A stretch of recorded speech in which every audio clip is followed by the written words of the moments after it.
وسلام على عباده الذين اصطفى أما بعد أعوذ بالله من الشيطان الرجيم بسم الله الرحمن الرحيم ولذكر الله أكبر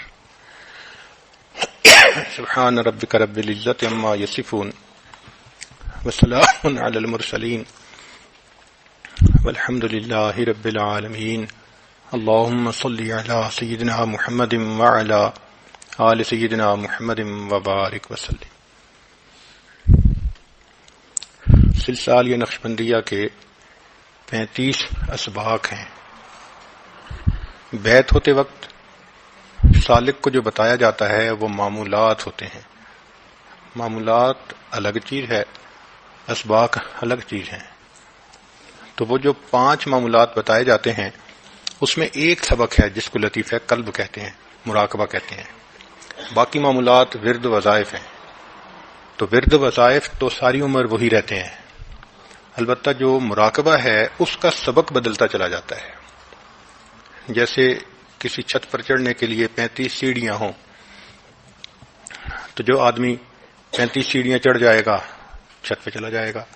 اسی طرح حضرت امام ربانی حضرت مجدد الثانی رحمۃ اللہ علیہ نے سلسلہ عالیہ نقشبندیہ کی 35 سیڑھیوں کو باقاعدہ ڈیفائن کر دیا، کھول کے بتا دیا۔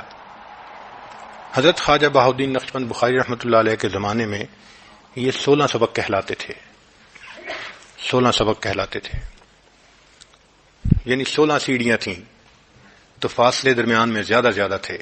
چھت تو وہی تھی، پہنچتے تو وہیں تھے، مگر سالک کے لیے ذرا چڑھنا دشوار ہوتا تھا چونکہ فاصلہ زیادہ ہوتا تھا۔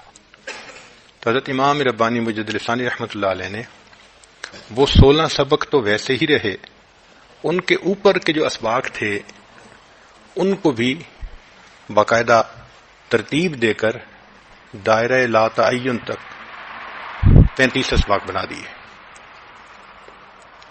تو یہ 35 اسباق سلیبس ہے گویا سلسلہ عالیہ نقشبندیہ کا۔ جب سالک بیعت ہوتا ہے تو اس کو پہلا سبق ملتا ہے، اس لیے شیخ سالک کے لطیفہ قلب پر دائیں ہاتھ کی انگلی شہادت رکھ کر اللہ اللہ کی ضرب لگاتے ہیں۔ سلسلہ عالیہ نقشبندیہ کی ہر چیز کو کہیں نہ کہیں اوپر جا کر نسبت ملتی ہے۔ اس سلسلے کی ایک بڑی خوبی یہ ہے، ہر چیز کا اوپر کوئی نہ کوئی بنیاد ہوتی ہے۔ چنانچہ حدیث پاک میں ہے کہ ایک صحابی نبی علیہ السلام کی خدمت میں حاضر ہوئے، عرض کیا اے اللہ کے حبیب صلی اللہ علیہ وسلم مجھے زنا کی اجازت دے دیجیے۔ نبی علیہ السلام نے ان کو بات سمجھائی کہ بھئی کیا آپ چاہتے ہیں کہ کوئی آپ کی بہن سے زنا کرے؟ نہیں، بیوی سے نہیں، بیٹی سے نہیں، ماں سے نہیں۔ فرمایا بھئی جیسے تمہیں یہ اچھی چیز نہیں لگتی تو اور لوگوں کو بھی یہ بات اچھی نہیں لگتی۔ تم جس سے زنا کرو گے یا کسی کی بیٹی ہوگی یا کسی کی بہن ہوگی یا کسی کی ماں ہوگی یا کسی کی بیوی ہوگی۔ پہلے نبی علیہ السلام نے یہ بات سمجھائی تو اب دلیل ایسی دی کہ مطمئن تو ہو گئے وہ، مگر اس کے بعد نبی علیہ السلام نے ایک کام اور فرمایا۔ حدیث مبارکہ میں ہے کہ اللہ کے پیارے حبیب صلی اللہ علیہ وسلم نے اس کے سینے پر ہاتھ رکھا اور سینے پر ہاتھ رکھ کر دعا دی، اللہم اغفر ذنبہ حسن فرجہ، اے اللہ اس کے گناہوں کو معاف کر دے، اس کو پاک دامنی کی زندگی عطا فرما دے۔ وہ صحابی کہتے ہیں کہ ان الفاظ کے کہنے کے بعد خواہش ہی ختم ہو گئی، جتنی نفرت مجھے اس گناہ سے تھی کسی گناہ سے اتنی نفرت نہیں تھی۔ اب ہم تو اس حدیث مبارکہ کو پڑھ لیتے ہیں، لیکن مشائخ کہتے ہیں کہ نہیں، یہ نبی علیہ السلام کی سلبی توجہ تھی۔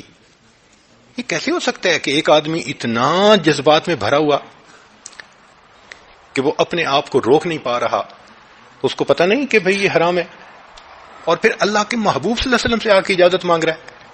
اس کا مطلب ہے کہ واقعی ٹیمپٹیشن ایسی تھی کہ اس کو روکنا مشکل تھا، اور ابھی آ کے اجازت مانگ رہے ہیں اور ان الفاظ کے بعد کہتے ہیں کہ سرے سے خواہش ہی ختم ہو گئی۔ تو اصل میں وہ ایک فیض تھا جو محبوب صلی اللہ علیہ وسلم کے ان الفاظ کے ذریعے سے اس کے سینے میں اتر گیا۔ اسی لیے یہ جو انتقال فیض ہے نا، اس کے لیے کئی مرتبہ یہ جو اتصال ہوتا ہے جسم کا، یہ بھی اہم ہوتا ہے۔ ہمارے مشائخ نے بہت سارے لوگوں کو نسبت دینے کے لیے ہمیشہ ان کو سینے سے لگایا اور خود سیدنا رسول اللہ صلی اللہ علیہ وسلم پر جب پہلی وحی اتری تو جبریل علیہ السلام نے آ کے شروع میں تو یہی کہا تھا اقرا، تو نبی علیہ السلام نے فرمایا ما انا بقارئ، میں تو لکھا پڑھا نہیں ہوں. پھر کیا ہوا؟ فاخذنی، جبریل علیہ السلام نے پکڑ لیا، فغتنی، اور خوب دبایا، حتی بلغ من الجہد، فرماتے ہیں کہ مجھے بہت تکلیف ہوئی، اتنے زور سے دبایا. اب جبریل علیہ السلام کا نبی علیہ الصلوۃ والسلام کو اتنا زور سے گلے سے لگا کے دبانا یہ ابس فعل تو نہیں ہو سکتا. اس کے پیچھے کوئی حکمت ہے، اس کے پیچھے کوئی ہمارے لیے تعلیم ہے. اس لیے کہ جبریل علیہ السلام تو وہ ہیں کہ لا یعصون اللہ ما امرہم ویفعلون ما یؤمرون، تو گویا حکم خدا تھا ان کو، انہوں نے ایسا کیا. نتیجہ کیا ہوا کہ تین دفعہ جب کیا تو نبی علیہ السلام نے پڑھنا شروع کر دیا. وہ جو ایک مناسبت تھی وہ کامل ہو گئی. تو یہ انتقال فیض ہوتا ہے. اس لیے جو حدیث جبریل ہے اس میں سیدنا عمر رضی اللہ عنہ فرماتے ہیں کہ ایک صاحب آئے، کالے بال تھے اور سفید رنگ تھا، اور نبی علیہ الصلوۃ والسلام کے اتنا قریب آ کر بیٹھ گئے، رکبتن الی رکبتئی، کہ یہ جو گھٹنے تھے یہ نبی علیہ السلام کے مبارک گھٹنوں کے ساتھ مل گئے. بھی بتائیں کوئی بندہ بھی سوال پوچھنے آئے تو کیا طریقہ ہے پوچھنے کا؟ استاد کے سامنے پیچھے ہٹ کے بیٹھتا ہے. اتنا قریب آ کر بیٹھنا کہ گھٹنے سے گھٹنا ملے، یہ تو عام دستور نہیں ہے. کوئی بھی استاد کے اتنا تو قریب نہیں ہوتا، مگر نہیں، گھٹنے سے گھٹنا ملا کے پھر سوال پوچھے، پھر اللہ کے حبیب صلی اللہ علیہ وسلم نے جواب دیے. تو یہ جو اتصال ہے اس کو فیض کے ٹرانسفر ہونے میں ایک دخل ہے. تو نبی علیہ الصلوۃ والسلام نے ان کے سینے پہ ہاتھ رکھ کر جب دعا دی تو اللہ رب العزت نے ان کے سینے سے اس کی خواہش کو ہی سلب فرما دیا، خواہش ہی ختم ہو گئی. اس عاجز کو بخارا میں جانے کا موقع ملا تو وہاں کے ایک بڑے شیخ تھے، ان سے میں نے یہ سوال کیا کہ ہمارے سلسلیہ نقشبندیہ کے بزرگ تھے حضرت خواجہ بہاؤالدین، لیکن ان کا نام نقش بند کے طور پہ مشہور ہو گیا. ہمارا سلسلہ اس سے پہلے صدیقیہ سلسلہ کہلاتا تھا، سیدنا صدیق اکبر عنہ سے چلا تھا تو صدیقیہ سلسلہ کہلاتا تھا، مگر اس کے بعد نام ہی مشہور ہو گیا نقش بند. تو اس کو نقش بند کیوں کہتے ہیں؟ بعض کتابوں میں تو لکھا ہوا ہے کہ جی وہ کپڑے کے اوپر پرنٹ کرتے تھے جیسے آج کل پھول بوٹے ہوتے ہیں، مگر اس کے لیے تو مشینیں ہیں. اس زمانے میں ٹھپے ہوتے تھے تو وہ رنگ کے ٹھپے لگاتے رہتے تھے، تو وہ اس کی وجہ سے ان کو نقش بند کہا گیا. کتابوں میں تو یہ لکھا ہوا ہے. لیکن جب ان سے میں نے یہ سوال کیا تو انہوں نے اس کا جواب اور دیا. وہ فرمانے لگے کہ ایسے نہیں تھا، بلکہ حضرت خواجہ بہاؤالدین نقشبند بخاری رحمۃ اللہ علیہ اپنے ہاتھوں کی انگلیوں کو اس میں جلالہ اللہ اس کی شکل بنایا کرتے تھے. اگر آپ غور کریں تو الف لام لام اور ہا، یہ اللہ کا جو نام ہے اس کی شکل بن جاتی ہے اس طرح. تو وہ اس طرح شکل بنا کر اپنا ہاتھ سالک کے قلب کے اوپر رکھ کے پھر اس کو توجہ دیتے تھے. اللہ زور سے کہتے تھے کانا ینکش اسم اللہ علی قلوب السالکین. تو سالک کو محسوس ہوتا تھا میرے دل پر اللہ کا نام لکھ دیا کسی، اس لیے ان کا نام نقش بند پڑ گیا کہ وہ اللہ کے نام کا نقش دل میں بند کر دیا کرتے تھے. اس لیے یہ سلسلہ نقش بندیہ مشہور ہو گیا. اور یہ جو اللہ کا لفظ کہا جاتا ہے نا، اس میں توجہ ہوتی ہے. آپ بتائیں کہ اللہ کے پیارے حبیب صلی اللہ علیہ وسلم درخت کے نیچے آرام فرما رہے ہیں، ایک کافر آ گیا، تلوار لٹکی ہوئی ہے، اس نے آ کے تلوار اتار لی اور اپنے ہاتھ میں لی، چاہتا تھا کہ میں وار کروں. اللہ کے پیارے حبیب صلی اللہ علیہ وسلم بیدار ہوئے تو وہ پوچھتا ہے میں یمنعک منی، بھئی آپ کو کون مجھ سے بتا سکتا ہے؟ تو اللہ کے حبیب صلی اللہ علیہ وسلم نے آگے سے کیا جواب دیا؟ اللہ. یہ اس میں ذات اللہ ایسا ہے کہ اس کی وجہ سے دوسرے کے اوپر اس کا اثر ہوتا ہے، فیض ہوتا ہے. اس کافر کے دل پہ اتنا اثر ہوا کہ وہ کانپنے لگا اور تلوار ہاتھ سے گر گئی. اب یہ بات کہنی تو آسان ہے، لیکن ذرا سوچیں تو صحیح نا کہ اس لفظ نے اس کی کیفیت کو بدل کے کیسے رکھ دیا. اتنا اس کے اوپر اثر ہوا کہ کہاں وہ وار کرنا چاہتا ہے اور کہاں تلوار ہی ہاتھ سے چھوٹ گئی، اور جب چھوٹ گئی تو اللہ کے حبیب صلی اللہ علیہ وسلم نے اس کو اٹھا لیا. یہ تو اس واقعے میں کہیں نہیں لکھا کہ محبوب صلی اللہ علیہ وسلم نے کوئی لینے کے لیے ان کے ساتھ ڈھینگا مشتی ہوئی، نہیں، بالکل نہیں. وہ گر گئی ان کے ہاتھ سے. اللہ کے محبوب صلی اللہ علیہ وسلم نے تلوار اٹھا لی اور پھر یہی پوچھا من یمنعک منی، اب بتا تجھے کون بچائے گا. پھر وہ معافی مانگنے لگا تو اللہ کے حبیب صلی اللہ علیہ وسلم نے ان کو معاف بھی کر دیا اور بالآخر وہ بندہ مسلمان بھی ہو گیا. تو اللہ کے لفظ سے دوسرے کے دل پہ اثر کا ہونا، یہ بات سمجھ میں آتی ہے، احادیث سے اس کا ثبوت ملتا ہے. ہمارے مشائخ اس سلسلے میں جو کام کرتے ہیں کہیں نہ کہیں اوپر اس کا ثبوت ہوتا ہے. اس لیے مشائخ بیعت ہونے والے بندوں کو ان کے لطیفے کی نشاندہی کر دیتے ہیں اور قلب پہ اسی طرح انگلی رکھ کر اللہ کہتے ہیں 3 مرتبہ، اور اس اللہ کے لفظ کہنے سے اس جگہ پر گویا ایک فیض کی کیفیت شروع ہو جاتی ہے. ہمارے حضرت خواجہ فضل علی قریشی رحمۃ اللہ علیہ وہ تو یہاں تک فرماتے تھے کہ جس دل پر یہ انگلی رکھی گئی اس دل کو کلمے کے بغیر موت نہیں آ سکتی، یہ بات فرماتے تھے. ایک دفعہ اس عاجز نے حضرت مرشد عالم رحمۃ اللہ علیہ سے یہ سوال پوچھا کہ حضرت میں کم عمر ہوں، کم علم ہوں، مجھے باتیں سمجھ میں نہیں آتی، اگر آپ اجازت دیں تو میں کچھ پوچھ لیا کروں. مان لگے ہاں پوچھو. تو اس عاجز نے جرأت کر کے پوچھا کہ حضرت خواجہ فضل علی قریشی رحمۃ اللہ علیہ کا یہ قول کتاب میں پڑھا ہے، لیکن ایسے محسوس ہوتا ہے کہ یہ تو بہت بڑا دعویٰ ہے اور مشائخ کی زبان سے کوئی ایسی بات تو نہیں نکلتی.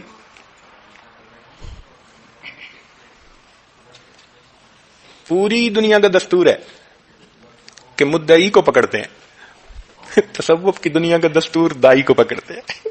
تم نے دعویٰ کیوں کیا؟ اس لیے تصوف کی دنیا میں دعویٰ نہیں کسی کا، کوئی کر ہی نہیں سکتا. کوئی اپنے آپ کو کہہ ہی نہیں سکتا کہ میں بڑا ہو گیا ہوں، میں سنور گیا ہوں، میں اچھا ہو گیا ہوں. نہیں، جتنا بڑا ہوگا وہ اتنا جھکے گا، وہ سب سے کم اپنے آپ کو سمجھے گا. مشائخ کی کیفیت تو یہ ہوتی ہے کہ 5 حضرات جا رہے تھے آگے پیچھے سفر پہ، تو ایک بندہ چاہتا تھا کہ میں ان میں سے کسی سے دعا کرواؤں. تو اس نے پہلے کو دیکھا، چہرہ منور، متبع سنت، ذکر اذکار کا نور. تو اس نے ملاقات کر کے کہا جی پلیز آپ میرے لیے دعا کریں.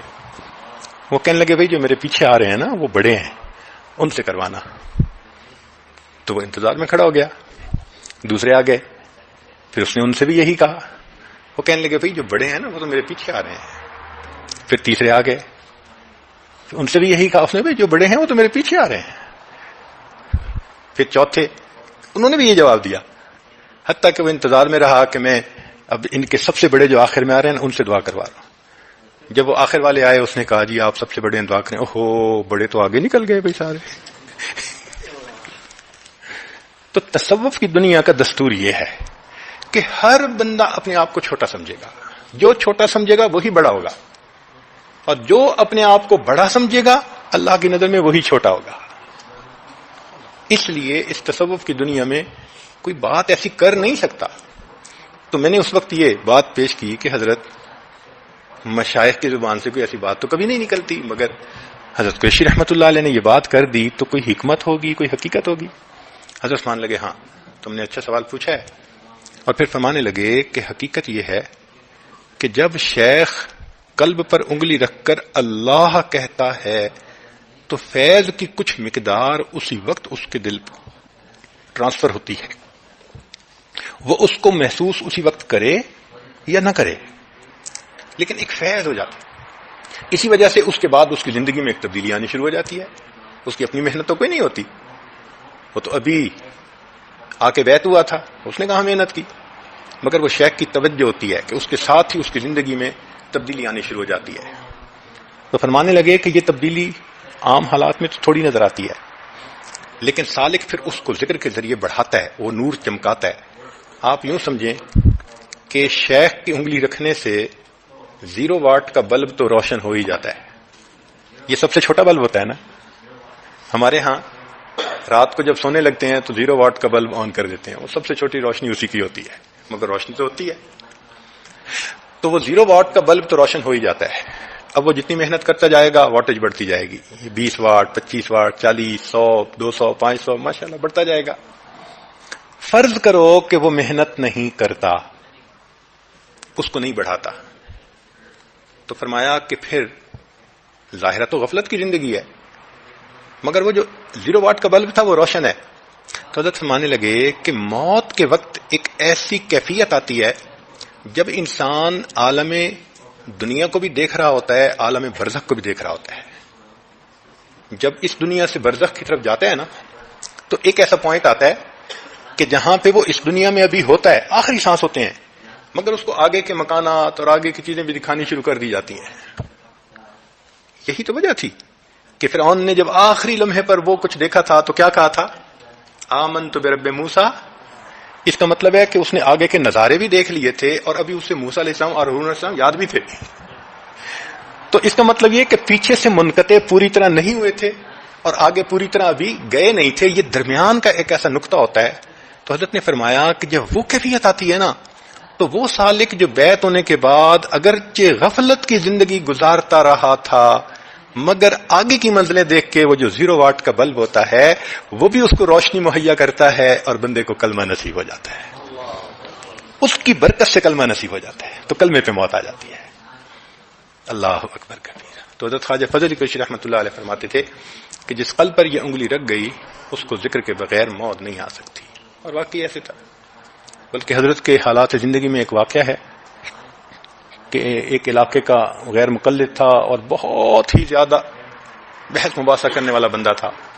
اتنا متشدد تھا کہ عام لوگوں سے تو سلام ہی نہیں کرتا تھا. یہ بھی مشرک ہے، یہ بھی بدعتی ہے، یہ بھی مشرک ہے، اس طرح کا تھا. اب اللہ کی شان کہ وہ گاؤں سے آ رہا تھا اور حضرت خواجہ فضل کرشن اس کے گاؤں میں جا رہے تھے. تو اچانک کھیت کے درمیان جو چھوٹی سی پگڈنڈی ہوتی ہے نا، ادھر سے وہ آ رہا تھا، ادھر سے آپ جا رہے تھے. ایک دوسرے پر نظر پڑی. اب دونوں طرف کھیت تھے، وہ پیچھے ہٹ کے جا بھی نہیں سکتا تھا اور حضرت آگے چلے آ رہے تھے. تو وہ چاہتا تھا کہ میں اس کو سلام نہ کروں، چونکہ یہ تو پیر آدمی ہے، بدعتی ہے. لہذا اس نے ایک ڈھنگ نکالا کہ قریب آتے ہی بجائے اس کے کہ حضرت گفتگو کرتے، سلام کرتے، اس نے آتی کہا آپ کو پتہ ہے میں حج پہ جا رہا ہوں، کہ بھئی اسی بات کے دوران ہی یہ ادھر نکل جائیں گے، مجھے سلام بھی نہیں کرنا پڑے گا اور میں آگے چلا جاؤں گا. تو قریب آتے ہی اس نے کہا آپ کو پتہ ہے میں حج پہ جا رہا ہوں. اللہ والے بھی اللہ والے ہوتے ہیں. ہمارے حضرت فرماتے تھے کہ جب پیر ہوتا ہے، جب مرید ہوتا ہے 420 تو پیر ہوتا ہے 840. تو اللہ والے بھی ماشاءاللہ دانا ہوتے ہیں. تو جیسے ہی اس نے یہ کہا نا کہ میں حج پہ جا رہا ہوں، آپ نے سنا ہے، تو قریب تو تھا ہی صحیح. حضرت نے اس کے قلب پر انگلی لگا کر یہ کہا اچھا وہاں جاتے ہوئے یہاں اللہ اللہ کرتے جانا. وہ ادھر چلا گیا، حضرت آگے چلے گئے. لیکن وہ شخص حج کر کے واپس آیا، حضرت کی خدمت میں آیا، کہنے لگا کہ آپ نے کیا آگ لگا دی، پورے حج کے دوران مجھے قرار نہیں آیا. اس نے اپنا عقیدہ بھی ٹھیک کر لیا اور اس کے بعد اس کی زندگی بھی بن گئی اور وہ تہجد گزار بن گیا اپنے وقت. صرف قلب پر چلتے چلتے انگلی رکھ کر اللہ اللہ کہتے. تو اس کے اثرات ہوتے ہیں. تو جب سالک کا پہلا سبق شروع ہو جاتا ہے تو اب اس کے اپنے ذمے جتنی محنت کرے، جتنا گڑ اتنا میٹھا. اور یہ محنت 2 طرح سے ہوتی ہے. گناہوں سے بچے تو یہ بھی محنت ہے، ذکر، مراقبہ، اتباع سنت، نفلی عبادات، توجہ، اللہ کی طرف دعا مانگنا، اللہ سے نیک محفلوں میں جانا، شیخ سے، یہ بھی ایک محنت ہے. تو یہ دونوں محنتیں کرنے سے پھر انسان کے یہ جو قلب کی روشنی ہے یہ بڑھتی چلی جاتی ہے اور حتیٰ کہ دل روشن ہو جاتا ہے اور پھر دل اللہ اللہ کہنا شروع کر دیتا ہے. مراقبے کا طریقہ ہمارے مشائخ یہی سمجھاتے ہیں کہ انسان ظاہر کی آنکھوں کو بند کر لے. یہ بند کرنا کوئی ضروری نہیں ہے، کوئی شرط نہیں ہے، اس لیے کہ مشائخ تو کھلی آنکھوں سے ذکر کر رہے ہوتے ہیں، ان کو کہاں آنکھ بند کرنے کی ضرورت ہوتی ہے. باقی ساری زندگی انسان کھلی آنکھوں سے ذکر کرتا ہے ہر وقت. لیکن سالک چونکہ مبتدی ہوتا ہے تو توجہ مرکوز کرنے کے لیے آنکھ بند کر لے تو اس کو بہتری ہوتی ہے، فائدہ ہو جاتا ہے. ورنہ ادھر ادھر کی چیزیں اس کی خیالات کو پراگندہ کر دیتی ہیں. وہ کھلی آنکھوں سے کرے گا تو کبھی بچے کو دیکھنے لگ جائے گا، کبھی بڑے کو دیکھنے لگ جائے گا. اس لیے کہتے ہیں کہ آنکھوں کو بند کر لو، کوئی شرط نہیں ہے.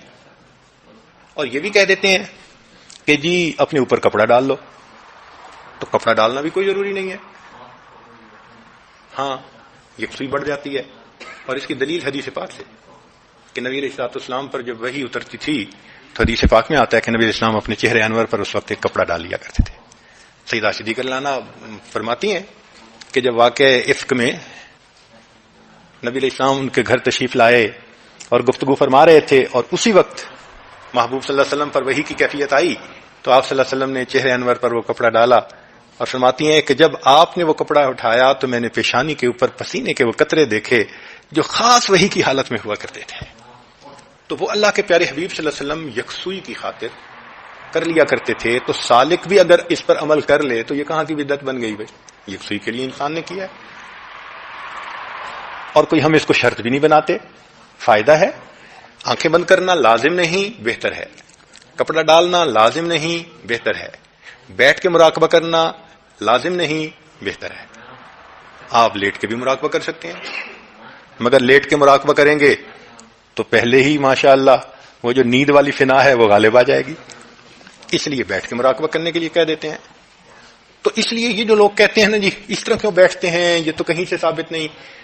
بھائی آپ مقصود کو دیکھیں کہ مقصود توجہ اللہ سے وقت کو گزارنا، یہ کہاں سے بدعت آ گیا.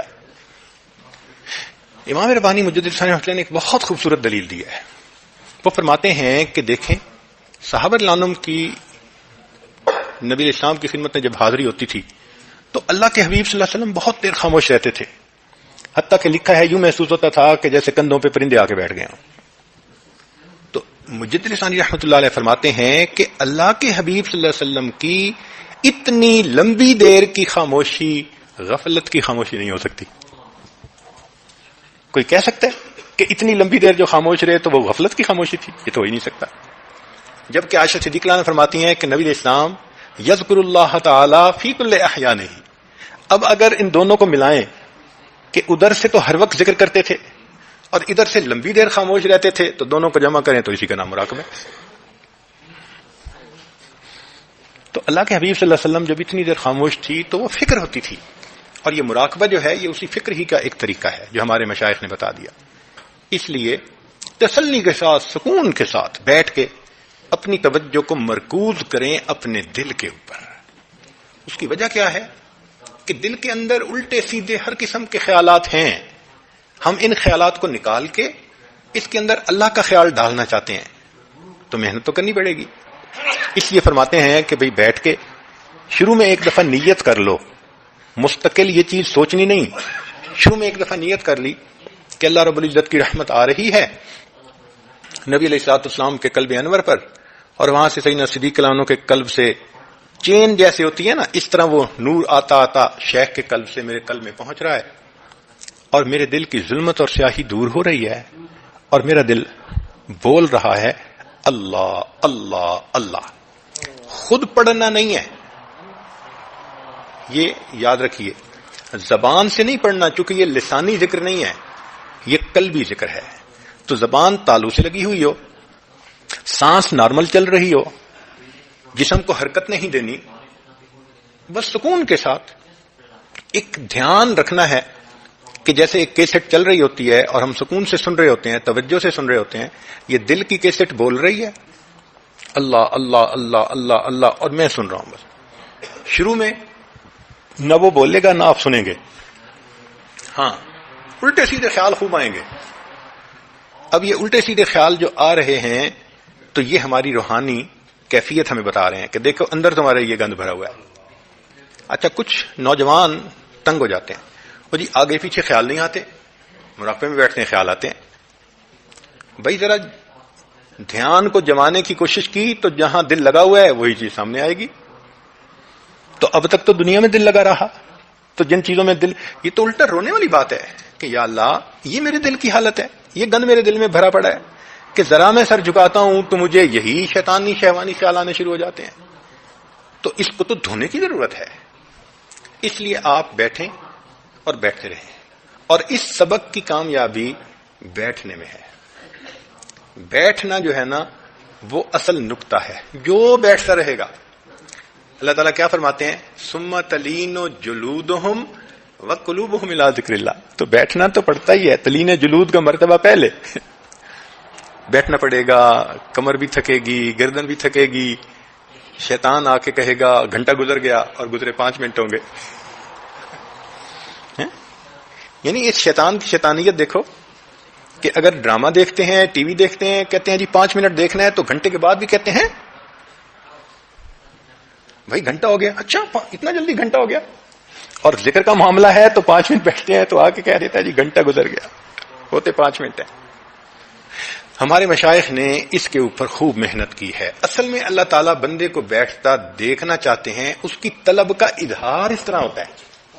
اچھا بتائیں طلب کا اظہار کیسے ہوگا؟ کپڑے پہن کے اظہار نہیں ہو سکتا، کوئی خاص صورت بنا کے بیٹھیں اس سے اظہار نہیں ہوتا، تو طلب کا اظہار کیسے ہوگا کہ یا اللہ میں طالب صادق ہوں؟ اسی طرح ہوگا نا کہ ہاتھ پھیلا کے بیٹھ جائیں دروازے کے اوپر، مراقبے میں بیٹھ جائیں. بھائی دنیا کا دستور ہے کہ جب دروازے پر کوئی فقیر صبح سے آ کے بیٹھ جائے تو مالک اس کو دے ہی دیتا ہے کچھ، تو اس میں بیٹھنا ہی پڑتا ہے ہر بندے کو. غلطی یہاں ہوتی ہے کہ بیٹھتے کم ہے. چنانچہ آپ جتنے دوستوں سے پوچھیں اکثر و بیشتر جواب یہ ملے گا، حضرت درود بھی پڑھتے ہیں، استغفار بھی پڑھتے ہیں، تلاوت بھی روزانہ ہوتی ہے، بس حضرت مراقبہ نہیں ہوتا. بھئی مراقبہ ہی تو اصل چیز تھی. اگر مراقبہ نہ ہوا تو آپ کو ثواب تو ملا لیکن قرب نہیں ملا. یہ الگ الگ چیزیں ہیں. ثواب کا ملنا الگ چیز ہے، قرب کا ملنا ایک الگ چیز ہے. دیکھیں نا دنیا کی نوکریوں میں تنخواہ بڑھ جانا الگ چیز ہوتی ہے اور اس کا رینک اوپر بڑھ جانا یہ الگ چیز ہوتی ہے. تو دنیا میں بھی انسان اس کو محسوس کر لیتا ہے. اس لیے درود شریف پڑھیے خوب ثواب ملے گا، قرآن پاک پڑھیے خوب ثواب ملے گا، استغفار کیجیے خوب ثواب ملے گا، لیکن جو روحانی ترقی ہے نا وہ سبق سے ہونی ہے. اب آپ اگر مراقبہ نہیں کر رہے تو اس کا مطلب ہے کہ آپ کی روحانی ترقی نہیں ہو رہی. جہاں ہیں الان کما کان، پہلے جیسے تھے ویسے کے ویسے آ جائیں. تو مراقبے میں بیٹھنا ضروری ہے. اور اللہ تعالیٰ بندے کو بیٹھنا دیکھنا چاہتے ہیں کہ جتنا بیٹھے گا پھر اس کے بعد برکتیں ہوں گی. اور اللہ کی شان کے تھوڑے ہی دنوں کی بات ہوتی ہے، لمبی باتیں بھی نہیں ہوتی. انسان بیٹھتا ہے ایک کیفیت ہوتی ہے. پہلے دن فرض کرو 100 خیال گندے تھے، پھر 2-4 دن کے بعد وہ 95 رہ گئے، پھر 90 رہ گئے، پھر 80 رہ گئے. وقت کے ساتھ ساتھ الٹے خیال کم ہونا شروع ہو جاتے ہیں اور جو یکسوئی کا وقت ہے وہ بڑھنا شروع ہو جاتا ہے. حتیٰ کہ ایک وہ کیفیت آتی ہے کہ انسان جب سر جھکاتا ہے تو اللہ کی یاد میں ڈوب جاتا ہے. دل کے آئینے میں ہے تصویر یار، جب ذرا گردن جھکائی دیکھ لی. وہ جن کا عشق صادق ہے وہ کب فریاد کرتے ہیں، وہ جن کا عشق صادق ہے وہ کب فریاد کرتے ہیں، لبوں پہ مہر خاموشی دلوں میں یاد کرتے ہیں. پھر یہ کیفیت ہو جاتی ہے کہ بندہ بس مراقبے میں بیٹھتا ہے تو بس ایک جماعیت نصیب ہو جاتی ہے. ہمارے مشائخ نے 2 لفظ استعمال کیے، ایک تفرقہ اور ایک جماعیت. تو جو پریشان خیالات آتے ہیں یہ تفرقہ کی کیفیت ہے، یہ ہر بندے کو شروع میں پیش آئے گی، مگر بیٹھتے رہنے سے یہ جماعیت میں تبدیل ہو جائے گی. اور جب جماعیت ہوتی ہے تو پھر اللہ کے ذکر کی طرف ایک ادراک ایسا مل جاتا ہے، دھیان ایسا مل جاتا ہے کہ بندہ پھر گھنٹوں بیٹھنے سے دل نہیں بھرتا. سالکین کے حال احوال ہم نے سنے، سبحان اللہ. اس دور میں ایسے بھی لوگ ہیں کہ 2 رکعت نفل پڑھ کے پھر مراقبہ کرنے بیٹھتے ہیں کہ کوئی خدا کا بندہ مجھے ڈسٹرب کرنے نہ آ جائے. 2 رکعت نفل پڑھ کے اللہ سے دعا مانگتے ہیں، نہ بچے روئیں، نہ فلاں کا فون آئے، نہ فلاں کا ہو، نہ یہ ہو، نہ فلاں ہو، بس اللہ میں سکون سے 2 گھنٹے 3 گھنٹے مراقبہ کر سکوں. ایسے بھی اللہ کے بندے ہیں. تو یہ کام آسان ہے اگر اس کو طریقے سے کیا جائے. تو پہلے لطیفہ قلب کی کیفیت ہوتی ہے، اور قرآن مجید میں بھی اس کے بارے میں اشارہ فرمایا، وَاذْكُرْ رَبَّكَ فِي نَفْسِكَ، ذکر کر اپنے رب کا اپنے نفس میں، ای فی قلبک. تو اب دل میں اللہ کا ذکر کیسے کریں؟ تضرعا وخیفہ. آگے طریقہ سمجھا دیا، گر گراتے ہوئے، بہت خفیہ طریقے سے. معارف القرآن میں حضرت مفتی منشفی رحمۃ اللہ علیہ فرماتے ہیں کہ تضرعا وخیفہ کے الفاظ سے قرآن مجید سے ذکر قلبی کا ثبوت مل رہا ہے. اور آگے ودون الجہر من القول فرماتے ہیں اس سے ذکر جہری کا بھی ثبوت مل رہا ہے. تو دونوں طریقہ ذکر ٹھیک ہیں. بعض حضرات اس طریقے کو پسند فرماتے ہیں، بعض حضرات اس طریقے کو پسند فرماتے ہیں.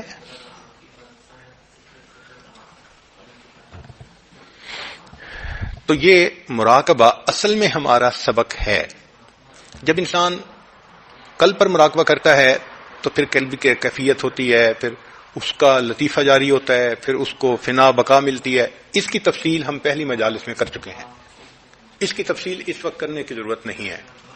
ہاں، جب پہلے سبق کی کیفیات انسان کے اوپر نمایاں ہونی شروع ہو جاتی ہیں تو شیخ اپنے کشف کی نظر سے، بصیرت کی نظر سے، جو وجدان اللہ نے دیا ہوتا ہے، نور فراست دیا ہوتا ہے، وہ محسوس کر لیتے ہیں کہ اب اس کا قلب جاری ہے. پھر وہ اس کو دوسرے سبق پہ لے جاتے ہیں. تو ایک سیڑھی کے بعد پھر دوسری سیڑھی بندہ چڑھ گیا. یہ اسباق کا بڑھنا، یہ حقیقت میں قرب کی منزلیں طے کرنا ہے. اس لیے اس کا دھیان رکھنا چاہیے. شیخ کو اپنے حالات بھی بتانے چاہیے، اسباق بھی بتانے چاہیے، فکر رکھنی چاہیے. یہ نہیں کہ جی اچھا چاہیں گے تو خود ہی دے دیں گے. نہیں، کبھی ایسا سوچا ہم نے وہ جی ڈاکٹر کو خود ہی پتہ چل جائے گا ہماری بیماری کیا ہے.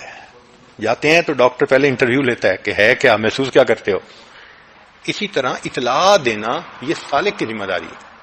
ہاں، اطلاع کے بعد اگر شیخ سبق نہ بڑھائیں تو اسی کو غنیمت سمجھے کہ الحمدللہ، اور اگر بڑھا دیں تو اس پر محنت کرے.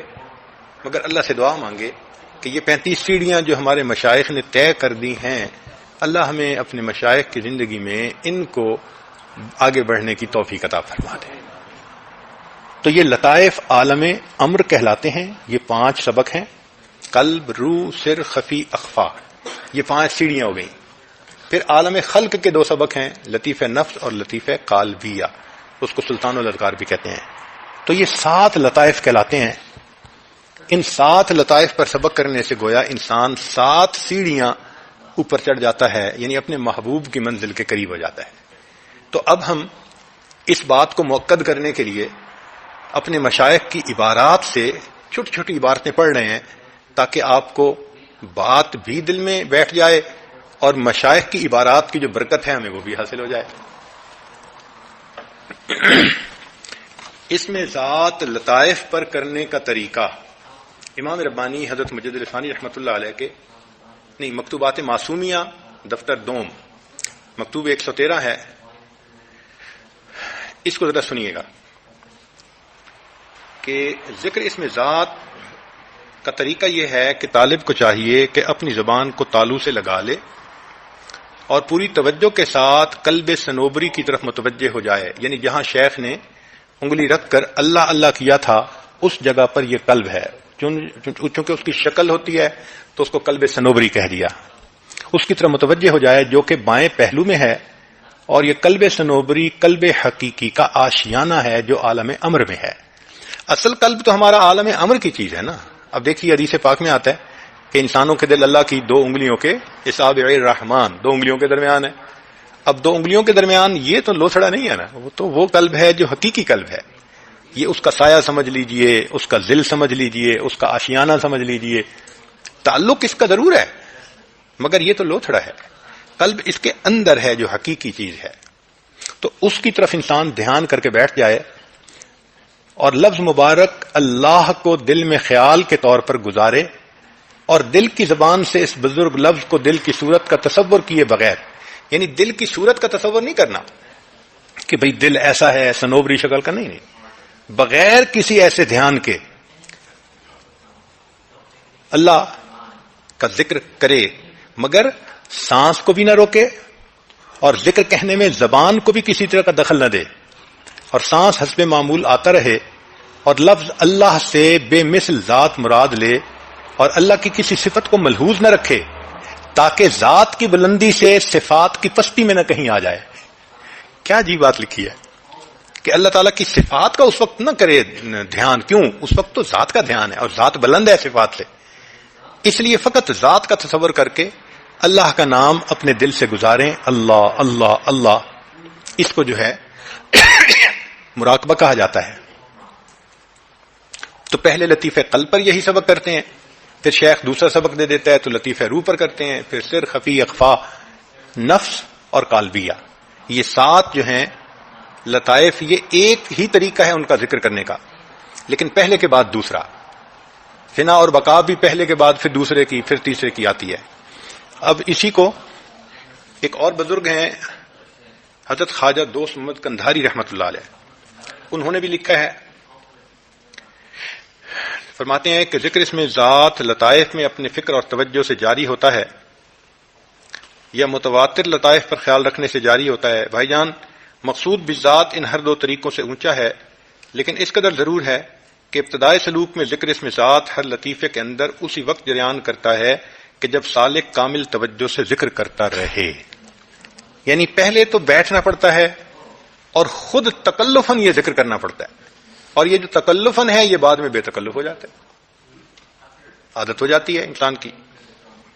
اس کو پھر حضور دائمی کہتے ہیں. اب چونکہ یہ 7 لطائف ہیں تو ہمارے مشائخ نے کہا کہ اللہ رب العزت تک پہنچنے کا راستہ 7 قدم ہے. اللہ تعالیٰ تک پہنچنے کا راستہ کتنے قدم ہے؟ چونکہ 7 لطائف ہیں تو ہر لطیفہ اگر 1 قدم ہوا تو کتنے قدم ہوئے؟ 7 قدم ہوئے. اب یہ 7 قدم یہ پہنچنے کے ہیں. پھر اگلی جو ہے سیر وہ ذات، اسماء، صفات، شیونات ان میں ہوتی ہے. یہ اس سے پہلے کے اسباق ہیں. تو 7 قدم ہیں. اچھا، اس 7 قدم پر حضرت امام ربانی مجدد الثانی رحمۃ اللہ علیہ نے بہت ہی خوبصورت بات لکھی ہے. تو مکتوبات ہیں مجدد الثانی دفتر اول مکتوب 58. میرے مخدوم، یہ راستہ جس کے طے کرنے کے ہم درپے ہیں انسان کے 7 لطیفوں کی تعداد کے مطابق کل 7 قدم ہے، جن میں سے 2 قدم عالم خلق میں ہیں اور باقی 5 عالم امر میں ہیں. ان 7 قدموں میں سے ہر ایک قدم میں 10,000 پردے پھاڑنے پڑتے ہیں. ہر لطیفے کا سبق جو کیا جاتا ہے تو 10,000 پردے پھٹتے ہیں اور قرب ملتا ہے. یوں سمجھیں کہ دلہن کے اوپر 70,000 پردے پڑے ہوئے تھے اور چہرہ دیکھنا ہے کسی نے تو بھائی ایک ایک کر کے پردہ ہٹانا پڑے گا، تو 70,000 پردے ہٹانے پڑیں گے. تو وہ فرماتے ہیں کہ 7 قدم میں ہر قدم پر 10,000 پردے پھٹتے ہیں، اور جب 7ویں میں بھی فنا ہو جاتی ہے تو 70,000 پردے پھٹ گئے. اور پھر وہ فرماتے ہیں کہ خواہ وہ پردے نورانی ہو یا ظلمانی. حدیث مبارکہ ہے ان للہ 70,000 حجاب من نور و ظلمہ. اب دیکھو ہمارے مشائخ نے حدیث سے اس کی سند پیش کی نا. یہ بہقی کی روایت ہے اور مشکات شریف میں بھی شاید ہے کہ ان للہ 70,000 حجاب من نور و ظلمہ، کہ اللہ. اور اس کو حضرت قاضی ثناء اللہ پانی پتی رحمۃ اللہ علیہ انہوں نے بھی لکھا ہے، مشکات شریف میں ہے. حدیث قدسی حضرت جبریل علیہ السلام کے قول سے مشکات شریف میں مروی ہے. علامہ ابن حجر مکی نے کہا کہ یہ حدیث صحیح ہے، اور امام سیوطی نے اس کو ایک طویل حدیث میں بیان کیا ہے. اب بتائیے کہ محدثین فرما رہے ہیں کہ یہ حدیث صحیح بھی ہے اور انہوں نے اس کو بیان بھی کیا ہے. تو حدیث پاک سے ثابت ہوا کہ 70,000 پردے ہیں نور کے یا ظلمت کے، ان کو پھاڑنا پڑتا ہے.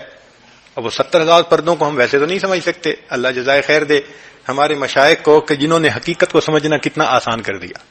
وہ فرماتے ہیں کہ بھئی ایک لطیفہ کرو گے تو 10,000 پردے پھٹیں گے، 7 لطائف پر فنا نصیب ہو جائے گی تو یہ سارے پردے ہٹ جائیں گے، تجلی ذات نصیب ہونا شروع ہو جائے گی.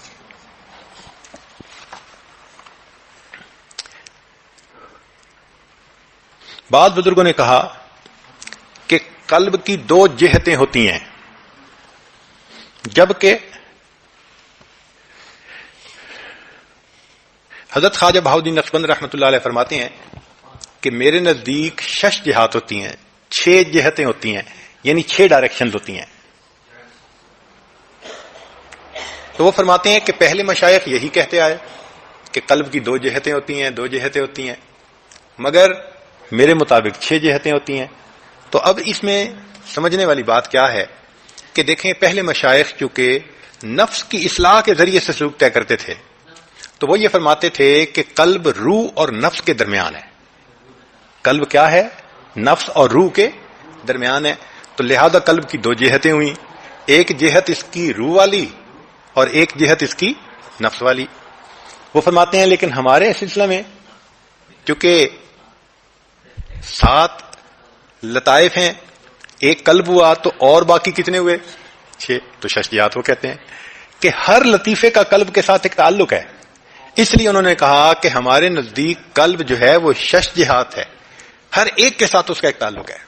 جتنے لطائف ہیں آخر ان کا تعلق قلب کے ساتھ ایک بنتا ہے. اس لیے تو نبی علیہ السلام نے فرمایا کہ ان فی الجسد بنی آدم لمضغہ اذا فسدت فسد الجسد کلہ. دل سنور گیا سارا جسم سنور گیا. بھائی لطائف کے سنورنے سے تو دل ہی سنورتا ہے نا بیسیکلی. تو حدیث پاک سے ثبوت بھی مل گیا.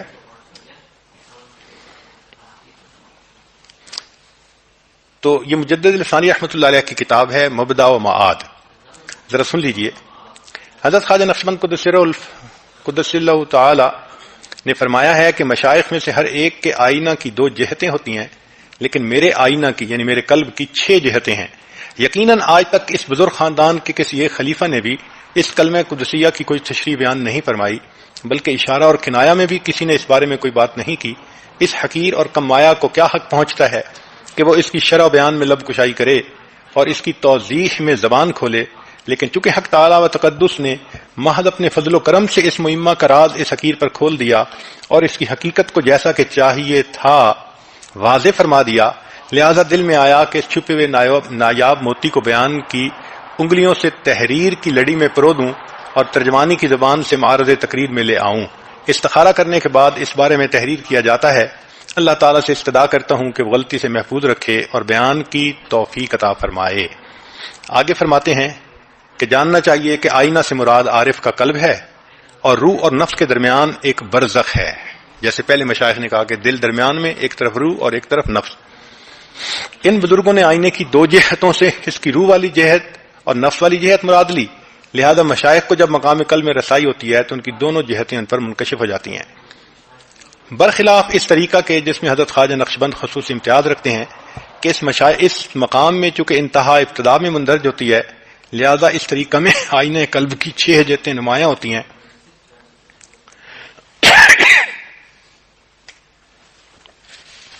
تیسری بات، ہر لطیفے کی ظاہری صورت بھی ہے اور باطنی صورت بھی ہوتی ہے. یعنی ہر لطیفے کو شیخ جسم میں متعین جگہ پر انگلی رکھ کے جو جاری کرتا ہے تو وہ اس کی ظاہر کی جگہ ہے، لیکن عالم امر میں بھی اس کی جگہ ہے. تو گویا ہر لطیفے کا ظاہر بھی ہوا اور اس کا باطن بھی ہوا. مکتوبات مجددیہ میں ہے، فرماتے ہیں عالم خلق اور عالم امر کے لطیفوں میں سے ہر ایک لطیفے کی ظاہری صورت بھی ہے اور باطنی حقیقت بھی.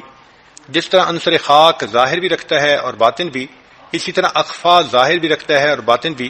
اور یہ باطن جو کہ عالم خلق اور عالم امر سے تعلق رکھتا ہے روز بروز اعمال صالحہ کے توسل سے، بلکہ محض اللہ جل سلطانہ کی بخشش سے اس باطن سے جو کہ اسم قیوم کے ساتھ وابستہ ہے آہستہ آہستہ ملحق ہوتا جاتا ہے، یہاں تک کہ اس باطن کا کوئی اثر باقی نہیں رہتا اور سوائے ظاہر صرف کے جو کچھ بھی ہے وہ پوشیدہ ہو جاتا ہے. یعنی باطن جو ہے وہ سالک کا متعلق ہو جاتا ہے اللہ رب العزت کے اسم قیوم کے ساتھ، چونکہ قیوم نے ہی تو پوری دنیا کو اپنی جگہ پہ باندھا ہوا ہے. تو گویا باطن کا تعلق وہاں جڑ جاتا ہے لیکن ظاہر جو ہوتا ہے وہ اپنی جگہ پر موجود ہوتا ہے. آگے فرماتے ہیں کہ عالم خلق کے لطیفوں کے ساتھ عالم امر کے لطائف کا تعلق ہے. وہ کیسے؟ کہ عالم امر کے 5 لطائف ہیں، قلب، روح، سر، خفی، اخفا.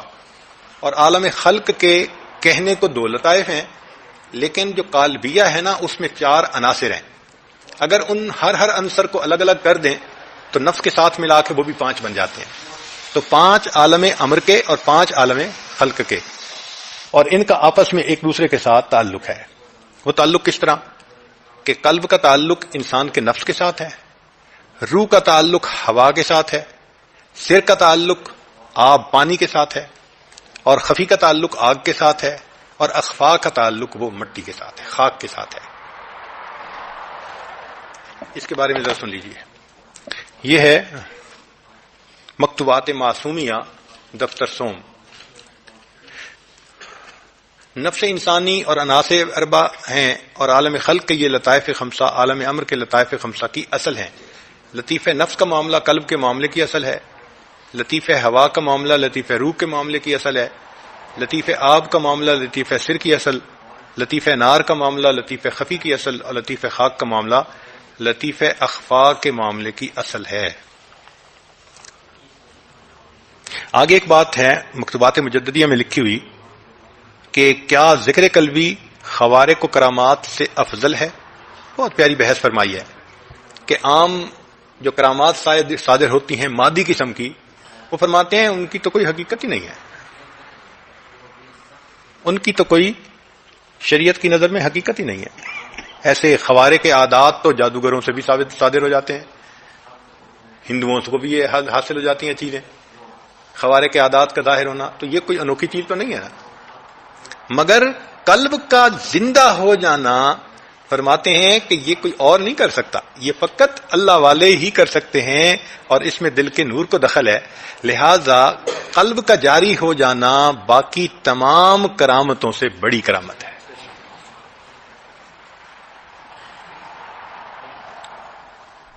حضرت خواجہ فضل قیشی رحمۃ اللہ علیہ کا ایک مرید تھا، خادم تھا، صاحب نسبت بھی تھا، عاشق صادق تھا۔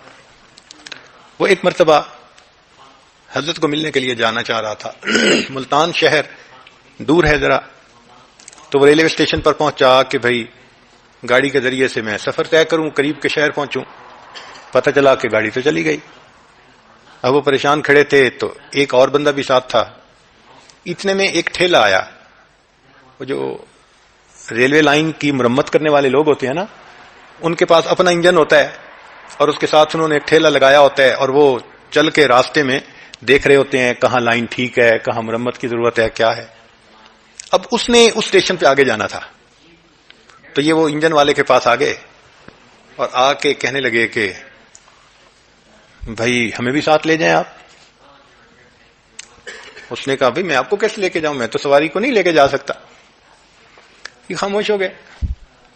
اب اس کے بعد جو ڈرائیور تھا انجن چلانے والا، وہ انجن کو چلاتا ہے تو انجن چلتا نہیں، 2 منٹ 5 منٹ 10 منٹ وہ لگا رہا، انجن چلنے کا نام نہیں لیتا۔ تو اتنے میں اس کو خیال آیا کہ بھائی یہ جو بندے کہہ رہے تھے ان سے ہی دعا کروا لی جائے۔ تو اسٹیشن کا جو آدمی تھا اس نے ان سے کہا یار آپ لوگ دعا کرو یہ انجن چل جائے تو چلو میں آپ کو ساتھ لے جاؤں گا۔ تو جب اس نے یہ کہا نا تو وہ جو عاشق صادق تھے وہ گئے اور انجن کے قریب جا کے نا انہوں نے زور سے اللہ کے نام کی ضرب لگائی، اللہ اللہ اللہ، 3 دفعہ انہوں نے انجن کے اوپر جو ہے نا وہ توجہ ڈالی، اور پھر اس نے جب چلایا تو انجن چل پڑا۔ تو خیر یہ بھی وہاں بیٹھ کے آگے پہنچ گئے۔ جب حضرت خواجہ فضل قیشی رحمۃ اللہ علیہ کو ملے تو جو دوسرے صاحب تھے انہوں نے کارگزاری کے طور پہ سنایا حضرت راستے میں یہ واقعہ پیش آیا، اور یہ جو ہمارے ساتھی ہیں انہوں نے انجن کو توجہ دی تو وہ چل پڑا، تو ہم تب یہاں پہنچے۔ اوہو، ان کی بات کرنی تھی کہ خواجہ فضل قیشی رحمۃ اللہ علیہ کے چہرے پہ ناراضگی کے آثار ظاہر ہوئے، چہرہ سرخ ہو گیا، اور حضرت نے اس بندے سے کہا کہ ہم نے جو تمہیں نعمت دی تھی یہ دلوں کو زندہ کرنے کے لیے تھی، تم نے اس کو مادے کے اوپر کیوں استعمال کیا؟ یہ نعمت تو دلوں کو زندہ کرنے کے لیے تھی، تم نے اس نعمت کو مادے کے اوپر کیوں استعمال کیا؟ اس سے معلوم ہوتا ہے کہ قلب کا جاری ہونا باقی تمام کرامات سے بڑی کرامت ہوتی ہے۔ لطائف کے اصول میں سیر، چنانچہ مکتوبات مجددیہ میں ہے کہ عالم امر کے 5 لطائف ہیں اور ان کے اصول عالم خلق میں ہیں۔ تو جب سیر ہوتی ہے تو اپنے اصول میں سیر ہوتی ہے۔ فرماتے ہیں میرے سعادت پناہ وہ طریقہ جو ہم نے اختیار کیا ہے، اس کی سیر کی ابتدا قلب سے ہے جو کہ عالم امر سے ہے، اور قلب کی سیر سے گزر کر مراتب روح ہیں جو اس سے اوپر ہیں، روح سے گزر کے سر، اس سے اوپر خفی اور اخفا۔ ان لطائف پنجگانہ کی منزلوں کو طے کرنے کے بعد، ان میں سے ہر ایک کے متعلق علیحدہ علیحدہ علوم و معارف حاصل کرنے کے بعد، اور ان احوال و مواجید کے ساتھ جو ان پنجگانہ لطائف میں سے ہر ایک کے ساتھ مخصوص ہیں، ان کے متحقق ہونے کے بعد ان پنجگانہ لطائف کے اصول میں جو عالم کبیر میں ہے سیر واقع ہوتی ہے، کیونکہ جو کچھ بھی عالم صغیر میں ہے اس کی اصل عالم کبیر میں ہے۔ اب عالم صغیر سے مراد ہے انسان، اور عالم کبیر سے مراد ہے یہ پوری کائنات۔ تو عالم صغیر میں 5 لطائف ہیں عالم امر کے جو ہمارے سینے میں ہیں، اور جو ان کی اصل ہے وہ تو آگ، پانی، ہوا اور مٹی عالم کبیر میں ہے، باہر کی کائنات میں ہے۔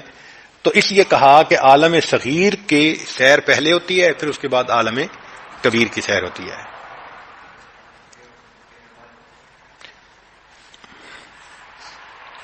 چنانچہ یہ 7 لطائف میں آخری لطیفہ سلطان الاذکار کہلاتا ہے، اور اس کا اصل نام ہے لطیفہ قالبیہ. قالب پورے جسم کو کہتے ہیں.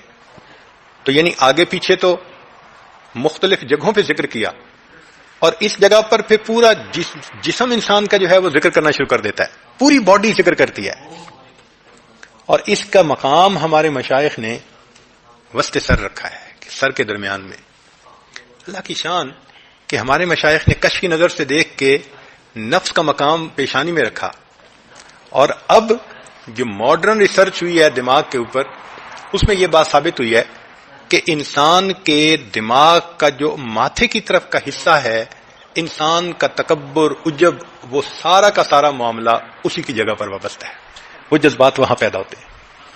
تو دیکھیں سائنس کی دنیا تجربات کے ذریعے اس جگہ کا پہچان کر رہی ہے 1400 سال کے بعد، اور ہمارے مشائخ نے آج سے 1000 سال سے بھی پہلے کشف کی نظر سے پہچان کر لیا تھا کہ انسان کے اندر جو عجب تکبر ہے وہ سب کا سب پیشانی کے اندر ہے. حضرت مجدد ثانی رحمۃ اللہ فرماتے ہیں کہ چونکہ لطیفہ نفس پیشانی میں ہے اور نفس کو ہی تو جھکانا تھا، اس لیے اللہ نے سب سے زیادہ فرمایا کہ بندہ میرے قریب ہوتا ہے جب اپنے سر کو اس نے زمین پر ٹکایا ہوتا ہے، یعنی نفس کو پامال کیا ہوا ہوتا ہے. بندہ نفس کو پامال کرنے کی انتہا کرتا ہے اور اللہ اٹھانے کی انتہا کرتے ہیں. فرمایا الصلاۃ معراج المومن کی معراج ہے. اچھا، اب سائنس نے ایک چیز اور بھی بتائی کہ انسان کے دماغ میں جتنے مختلف سگنل آتے ہیں، ان کی جو تاریں ہیں وہ دائیں طرف کی بائیں طرف جاتی ہے، بائیں طرف کی دائیں طرف آتی ہے، لیکن سر کے درمیان میں وہ دونوں رستے ایک جگہ پر اکٹھے ہو جاتے ہیں. یعنی ادھر کے ادھر جا رہے ہیں، ادھر کے ادھر. یہ بھی اللہ کی شان ہے کہ انسان کے دائیں اعضاء کو دماغ کا بایاں حصہ کنٹرول کرتا ہے، اور دائیں اعضاء یعنی بائیں اعضاء کو دایاں حصہ کنٹرول کرتا ہے. تو یہ تاریں ساری کی ساری یوں رسہ بن کے اس طرف جا کر پھیلتی ہیں، اور ادھر کی تاریں رسہ بن کے. تو سر کے درمیان میں ایک جگہ ہے جہاں پورے جسم کی جو وائرنگ ہے وہ اکٹھی ہوتی ہے، اور اسی کو ہمارے مشائخ نے لطیفہ قالبیہ کہا. آج سائنس کی دنیا اس کو ثابت کر رہی ہے، اور ہمارے مشائخ نے کشف کی نظر سے، اللہ کے اذن سے، توفیق سے، عنایت سے اس کو پہلے سے دیکھ لیا تھا کہ پورے جسم کی جو انفارمیشن ہے وہ یہاں سے ٹریول کر رہی ہیں. چنانچہ مشائخ جو ہیں وہ لطیفہ قالبیہ کا سبق سر کے وسط میں انگلی رکھ کر وہاں سے کرتے ہیں، اور واقعی جب یہ لطیفہ جاری ہو جاتا ہے تو پورا جسم ذکر کرتا ہے. وَإِن مِّن شَيْءٍ إِلَّا يُسَبِّحُ بِحَمْدِهِ وَلَٰكِن لَّا تَفْقَهُونَ تَسْبِيحَهُ. جو کوئی بھی چیز ہے اللہ کا ذکر کرتی ہے. جب انسان اپنے پر محنت کرتا ہے تو اس کی بھی باڈی ذکر کرنا شروع کر دیتی ہے. اللہ اکبر کبیرہ. اب جب یہ ذکر ملتا ہے نا کہ انسان کے روئیں روئیں سے، انگ انگ سے اللہ اللہ اللہ کی آواز آئے، صدا آئے، تو یہ بات ہی عجیب ہوتی ہے. اس لیے اس کو کہا گیا سلطان الاذکار، یعنی باقی ذکروں کا بھی یہ سردار بن جاتا ہے کہ پورا جسم ہی ذکر کر رہا ہے. سبحان اللہ، سراپا ذکر بن جاتا ہے جو ذاکر ہوتا ہے. سبحان اللہ. پنجابی میں کہتے ہیں رانجن رانجن کر دیا میں آپ بھی رانجن ہوئی، کہ میں وہ وہی والی بات ہے کہ اللہ اللہ کرتے کرتے کرتے پورا جسم ہی اللہ اللہ کرنے لگ جاتا ہے. سبحان اللہ. ایک زبان کی کیا بات ہے، پورا جسم کا انگ انگ اللہ اللہ کرتے. اور یہ وہ کیفیت ہوتی ہے کہ جس میں پھر بندے کے اوپر استغراق کی کیفیت آ جاتی ہے، ایک بے خودی کی کیفیت ہوتی ہے، بس وہ پھر اللہ کی طرف توجہ کرتا ہے. اور یہ نعمتیں صرف نقشبندی سلوک کے بزرگوں کو نہیں، سب یعنی جتنے مشائخ ہیں ان سب کو نصیب ہوتی ہیں. چنانچہ سلسلہ عالیہ چشتیہ کے ایک بزرگ گزرے ہیں حضرت شیخ عبد القدوس گنگوہی رحمۃ اللہ علیہ. تو مکتوبات معصومیہ میں ہے، سنیے ذرا. آپ نے لکھا تھا کہ اب تک سلطان الذکر کے بارے میں نہ کسی کتاب میں دیکھا گیا نہ سنا گیا. ہمارے مخدوم سلطان الذکر ہمارے طریقہ میں مشہور و معروف اور جاری ہے، اور ہم اپنے پیروں سے سنتے آئے ہیں. ہماری اختراع نہیں، جو کچھ ہے بزرگوں ہی سے ہے.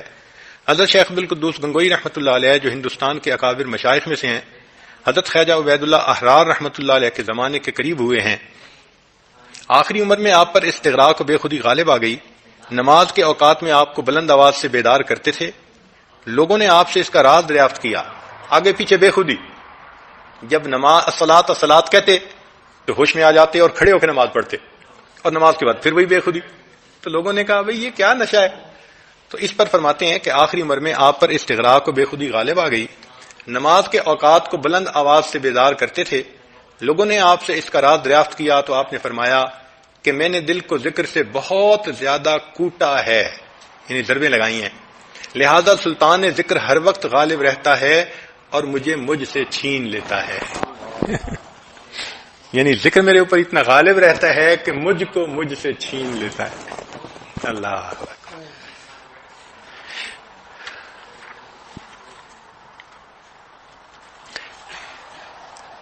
ایک یہ بھی کیفیت ہے کہ بسا اوقات سالے کے اوپر کچھ کیفیات آتی ہیں تھوڑے وقت کے لیے، پھر وہ غائب ہو جاتی ہیں، مستقل رہتی نہیں ہیں۔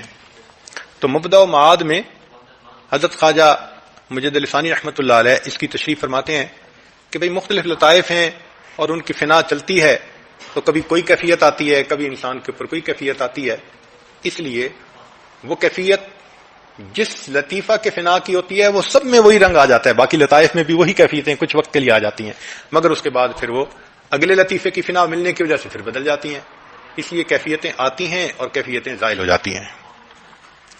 لطائف خمسہ کا لطیف نفس سے متحد ہونے کا مطلب، حضرت شیخ غلام علی دہلوی رحمۃ اللہ علیہ، جن کو حضرت اقدس تھانوی رحمۃ اللہ علیہ نے 13ویں صدی کا مجدد لکھا ہے ان کو، کہ وہ 13ویں صدی کے مجدد تھے، اللہ نے ان سے بہت کام لیا، اور ان کے خلفاء سے کہ وہ مختلف ریاستوں میں چلے گئے تھے اور جو ریاستوں کے نواب تھے ان کے اوپر محنت کر کے انہوں نے ان سے دین کو امپلیمنٹ کروایا اور اس زمانے میں دین کو زندہ کیا ایک طرح سے انہوں نے، تو ان کو مجدد کہا جاتا ہے 13ویں صدی کا۔ ان کے ملفوظات میں ہے کہ لطائف جو ہیں ایک ہونے کا کیا مطلب ہے، تو اس کا مطلب یہ ہے کہ قلب جب جاری ہو جاتا ہے تو اس کی جب انتہا ہے وہ لطیف روح کی ابتدا سے جڑی ہوئی ہے، پھر روح شروع ہو جاتا ہے، پھر روح میں ترقی ہوتی ہے تو وہ پھر سر کے ساتھ جڑا ہوا ہے، پھر وہ خفی کے ساتھ، پھر وہ اخفا کے ساتھ، اور وہ نفس کے ساتھ، تو گویا یہ پانچوں لطائف بالآخر نفس کے ساتھ متحد ہو جاتے ہیں۔ لطائف کے ایک ہونے کا مطلب مکمل ہونا ہے، ہر لطیفے کی سیر کا، یعنی لطیفہ آخر میں دوسرے کے ساتھ متحد ہے، یعنی لطیفہ قلب کی انتہا لطیفہ روح کی ابتدا سے چسپاں ہے، اور ان دونوں پر باقی لطائف کو ترتیب کر کے قیاس کرنا چاہیے۔ بس ہر سالک جو ایک لطیفہ طے کرتا ہے وہ دوسرے لطیفے میں قدم رکھ دیتا ہے اور اس کی سیر شروع ہوتی ہے، یعنی پہلا سبق مکمل ہوا تو دوسرے کی سیر شروع ہو گئی۔ لطیفہ قلب کی سیر توحید وجودی اور لطیفہ نفس کی سیر توحید شہودی، یہ ایک بڑی گہری سی بات ہے، مگر اتنا ہی بتانا کافی ہے کہ چونکہ پہلے لطیفہ قلب میں مشائخ کو بہت کمال حاصل ہوتا تھا تو ان پر کیفیت ایسی ہوتی تھی کہ ان کو ہر طرف اللہ ہی کی نشانیاں نظر آتی تھیں، تو اس وجہ سے پتوں سے ان کو ذکر سنائی دیتا تھا، اللہ کا نام نظر آتا تھا۔ میر درد کا شعر ہے، جگ میں آ کر ادھر ادھر دیکھا، تو ہی آیا نظر جدھر دیکھا، تو اس کو توحید وجودی انہوں نے کہہ دیا۔ لیکن حضرت مجد علی ثانی رحمۃ اللہ علیہ نے فرمایا کہ یہ ہما اوست جو کہتے ہیں نا کہ سب وہی ہے، یہ ٹھیک نہیں ہے، اصل ہے ہما از اوست، کہ سب اسی کی طرف سے ہے، یہ خدا نہیں ہے، یہ تو مخلوق ہے، تو ہما از اوست، اس کا نام انہوں نے توحید شہودی دیا۔ تو اس کی تفصیل وہ کہتے ہیں کہ لطیفہ قلب کی فنا کی جب تکمیل ہوتی ہے تو توحید وجودی کی کیفیت بندے پر آتی ہے، لیکن جب لطیفہ نفس کی اس کو انتہا فنا مل جاتی ہے تو پھر اس کے اندر توحید شہودی کی کیفیت آ جاتی ہے اور حقیقت اس کے اوپر کھل جاتی ہے۔ کون سا لطیفہ فنا اور بقا سے متحقق ہوتا ہے مکتوبات مجددیہ میں؟ بھئی یوں تو فنا اور بقا ہر لطیفے کو ملتی ہے، لیکن ان تمام لطیفوں میں ایک اہمیت لطیفہ قلب کی ہے، اور قلب کی اصل جو ہے وہ لطیفہ نفس ہے۔ تو اصل میں فنائیں دو ہیں، قلب کی فنا اور لطیفہ نفس کی فنا۔ قلب کی فنا پہ انسان کو ولایت صغریٰ ملتی ہے اور لطیفہ نفس کی فنا پر انسان کو ولایت کبریٰ ملتی ہے، مگر چونکہ قلب کنیکٹڈ ہے روح نفس کے ساتھ، اس لیے کہتے ہیں کہ اصل فنا تو لطیفہ نفس کی ہی ہے، یعنی اصل مارنا تو نفس کو ہی ہوتا ہے نا۔ ہمارے مشائخ نے جو کہا ہے نا کہ بڑے موذی کو مارا نفس امارہ کو گر مارا، اصل مقصود تو یہی ہے کہ امارہ مطمئنہ بن جائے۔ تو وہ اس طرح ہے کہ لطیفہ قلب کی فنا ابتدا میں ملتی ہے، لطیفہ نفس کی فنا انتہا میں ملتی ہے، لیکن چونکہ قلب نفس کے ساتھ متعلق ہے اس لیے کہتے ہیں جی کہ اصل فنا لطیفہ نفس کی فنا ہے۔ اب اس بارے میں ذرا عبارت سن لیجئے امام ربانی حضرت مجد ثانی نے، اگر کہا جائے کہ باطن کے لطائف بکثرت ہیں، کیا وہ سب کے سب فنا اور بقا کے ساتھ متحقق ہیں؟ ہم کہتے ہیں کہ وہ لطیفات جو فنا و بقا سے متحقق ہوتا ہے وہ لطیفہ نفس ہے، جو اصل میں انسان کی حقیقت ہے، جس کی طرف قول انا سے اشارہ کیا جاتا ہے، بس یہی نفس امارہ ابتدا میں برائی کی طرف بلانے والا اور آخر میں مطمئنہ ہو جاتا ہے، اور اس طرح ابتدا میں وہ حق جل شانہ کی دشمنی پر قائم ہوتا ہے، انتہا میں حق تعالی سے راضی ہو جاتا ہے، اور یہی بروں میں سب سے برا اور پھر نیکوں میں سب سے نیک بن جاتا ہے۔ سبحان اللہ۔ اس کی شرارت ابلیس کی شرارت پر سبقت لے گئی، اور اس کی نیکی اہل تسبیح و تقدیس یعنی ملائکہ کی نیکی سے بھی آگے بڑھ گئی۔ تو بگڑ جائے تو شیطان سے برا، اور سنور جائے تو فرشتوں سے بھی اونچا۔ لطیفہ نفس اصلاح ہونے کے بعد لطائف عالم امر کا سردار ہو جاتا ہے۔ ہاں، یہ ایک عبارت حضرت نے لکھی ہے، ذرا دلچسپ ہے، سنیے گا کہ لطیفہ نفس سب سے برا ہوتا ہے، لیکن جب اس کی اصلاح ہو جاتی ہے تو سب لطیفوں کا سردار وہی بن جاتا ہے۔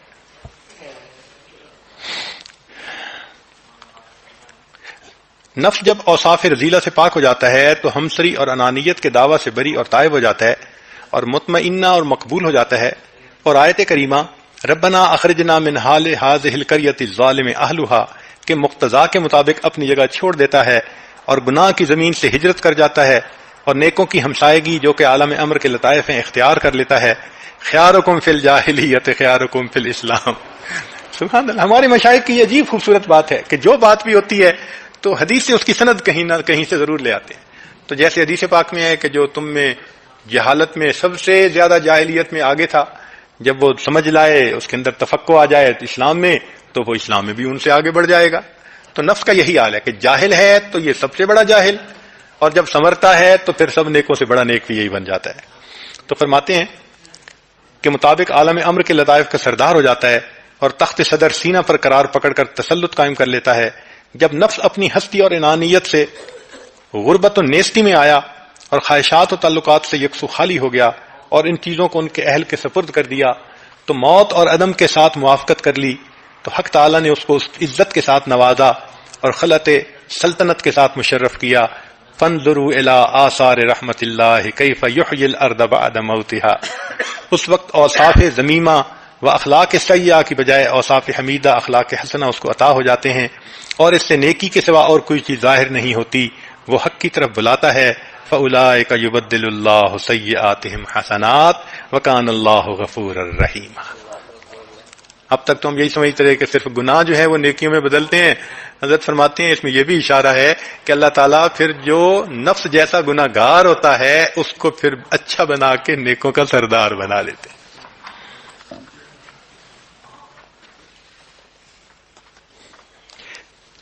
پھر ہے فنا کے دور وقت ہر لطیفے میں ایک ہی لطیفے کا رنگ آ جاتا ہے۔ یہ تو پہلے بیان ہو ہی چکا تقریباً۔ آخری بات، چونکہ مجلس آج ذرا لمبی ہو گئی، ایک نقطہ، نماز کے دوران لطائف کا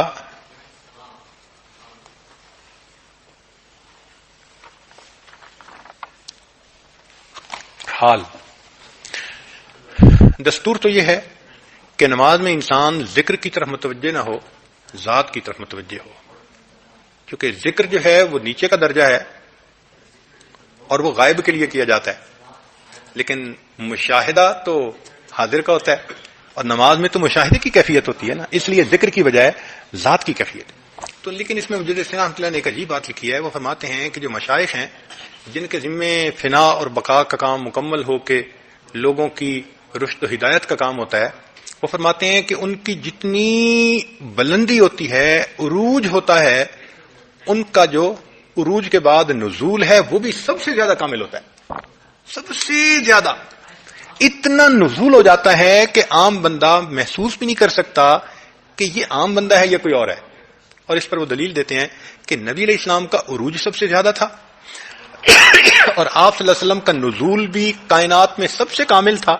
اس لیے تو کافر کہتے تھے مال ھذا الرسول یاکل الطعام ویمشی فی الاسواق، یہ کیسے رسول ہیں، کھانا کھاتے ہیں، راستوں میں چلتے ہیں۔ ان کو نبی علیہ السلام کی زندگی بالکل عام نظر آتی تھی۔ وہ فرماتے ہیں اصل میں بلندی یہ ہوتی ہے کہ ظاہر بالکل عالم اسباب کے مطابق ہو، مگر باطن ہر وقت اللہ کے ساتھ جڑا ہوا۔ تو وہ یہ سمجھنے نہیں تھے، وہ تو ظاہر بھی لوگ تھے، وہ صرف ظاہر کو دیکھتے تھے۔ اس لیے باہر سے لوگ آتے تھے تو ان کو آ کے پوچھنا پڑتا تھا من منکم محمد، بھئی آپ میں سے اللہ کے رسول صلی اللہ علیہ وسلم کون ہے؟ اتنی ظاہر کی زندگی عام زندگی تھی، مگر بات اس کی وجہ کیا تھی کہ جتنا عروج کامل تھا اتنا ہی نزول کامل تھا۔ اب وہ فرماتے ہیں جب اتنا نزول کامل ہو تو پھر ایسے بندے کی نماز کے وقت توجہ اللہ اور کیسے ہوگی بھائی؟ تو وہ فرماتے ہیں کہ جو فرائض ہیں اور سنن ہیں اس میں 6 کے 6 لطائف جو ہوتے ہیں نا، 5 عالم امر کے اور 6 لطیف نفس، یہ سب کے سب لطائف کی پرواز اونچی ہو جاتی ہے۔ اس لیے ان مشائخ کے اوپر نماز کے اندر ایک کیفیت ہوتی ہے جیسے کہ تحریمہ سے پہلے کوئی اور جہان تھا اور تحریمہ کے بعد کوئی اور جہان ہوتا ہے۔ ہاں وہ کہتے ہیں کہ نفل میں یہ کیفیت نہیں ہوتی، نفل میں صرف ایک لطیفے کو عروج ملتا ہے اور اس لطیفے کو لطیفہ قلب کہتے ہیں، مگر ایک لطیفے کی تو عروج رہتا ہی ہے۔ اس لیے نبی علیہ الصلوۃ والسلام فرمایا کرتے تھے قرۃ عینی میری آنکھوں کی ٹھنڈک نماز میں ہے۔ چونکہ اللہ کے حبیب صلی اللہ علیہ وسلم رشد و ہدایت کا کام کرتے تھے، مگر آپ فرماتے تھے کہ رشد و ہدایت کا کام تو ہے کہ اللہ کا حکم ہے، مگر اللہ سے محبت والا بھی تو معاملہ ہے نا، تو وہ جو مشاہدہ ہے فرماتے تھے میری آنکھوں کی ٹھنڈک تو اس میں ہے کہ مجھے میرے محبوب حقیقی کا مشاہدہ نصیب ہو جائے۔ تو اس لیے نماز میں پرواز سے متعلق کچھ باتیں تھیں جو اس وقت آپ کے سامنے کر دی گئیں۔ اللہ رب العزت ہمیں یہ باطن کی نعمتیں عطا فرمائے، کال میں رہنے کی بجائے اللہ ہمیں حال عطا فرما دے۔ وآخر دعوانا ان الحمد للہ رب العالمین۔